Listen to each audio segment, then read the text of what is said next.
اسی گاؤں میں ایک بھولی بھالی بطخ رہتی تھی. ایک دن نہانے کے بعد تالاب سے نکلی اور کنارے آ کر بدن سکھانے کے لیے پر پھڑپھڑانے لگی. یکایک اس کے پر کانٹے دار جھاڑی میں الجھ گئے. پر چھڑانے کی کوشش میں اس کا سارا بدن بری طرح الجھ کر رہ گیا. اتنے میں چند مرغیاں ٹہلتی ہوئی دانا چگتی ہوئی وہاں آ پہنچی. بطخ انہیں دیکھ کر بڑی عاجزی سے بولی, بہنوں میں اس جھاڑی میں بری طرح پھنس گئی ہوں, خود سے نکل نہیں سکتی. خدا کے لیے میری مدد کرو اور مجھے اس مصیبت سے نکال دو.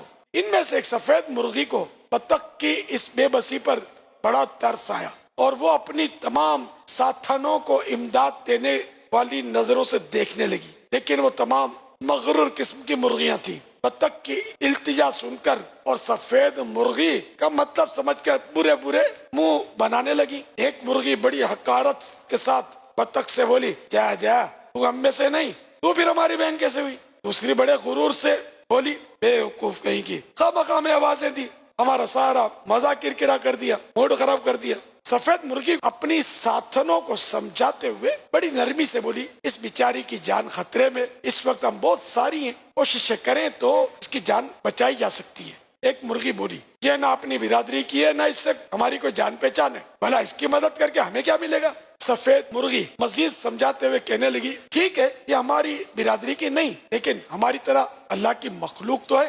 ذرا غور کرو, اس کی جگہ اگر ہم ہوتی اور کسی کو مدد کے لیے پکارتی اور وہ ہماری مدد نہ کرتا تو ہم پر کیا گزرتی؟ ان باتوں کا مرغیوں پر کوئی اثر نہ ہوا اور وہ چلتی بنی. انہیں جاتا دیکھ کر سفید مرغی دوڑتی ہوئی بطخ کے پاس آئی, کچھ ڈھارس دی اور چونچ اور پنجے دبا کر اسے آزاد کرنے کی کوشش کرنے لگی. اس جدوجہد میں وہ خود بھی پوری طرح زخمی ہو گئی, لیکن ہمت نہیں ہاری. بالآخر بطخ کو آزاد کروانے میں کامیاب ہو گئی. بطخ نے پہلے خدا کا اور پھر مرغی کا شکریہ ادا کیا.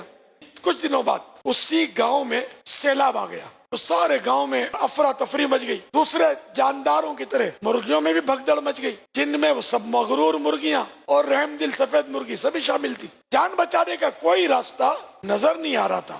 آخر وہ پھڑپھڑاتی ہوئی ایک درخت پر پہنچ گئی. ہر طرف پانی پانی دیکھ کر بڑی گھبرائیں اور انہیں چاروں طرف اپنی موت نظر آنے لگی. تھوڑی دیر گزری تھی کہ وہی بطخ تیرتی ہوئی وہاں آ نکلی اور سفید مرغی کو دیکھ کر اس کے قریب آ کر کہنے لگی, بہن گھبراؤ نہیں, میں تمہیں اس مصیبت سے نکالوں گی. یہ دیکھ کر وہ دوسری مرغیوں کو بڑا پچھتاوا ہوا کہ کاش اگر ہم نے بھی بطخ کی مدد کی ہوتی تو یہ بھی آج ہمارے کام آتی اور ہمیں اس مصیبت سے بچاتی. لیکن اب پچھتائے کیا ہو جب چڑیاں چگ گئی کھیت. مرغیاں یہ سوچ سوچ کر مایوسی میں ڈوبتی جا رہی تھی کہ بطخ نے کمال کر دیا اور مرغیوں کے ناروا سلوک کو بھلا کر کہنے لگی, بہنوں گھبراؤ مت, میں تمہیں بھی اس مصیبت سے نکالوں گی. یہ کہہ کر وہ فوراً گئی اور دوسری بطخوں کو بلا لائی, جنہوں نے ساری مرغیوں کو اپنی پیٹھ پر سوار کیا اور تیرتی ہوئی پانی سے نکل کر خشکی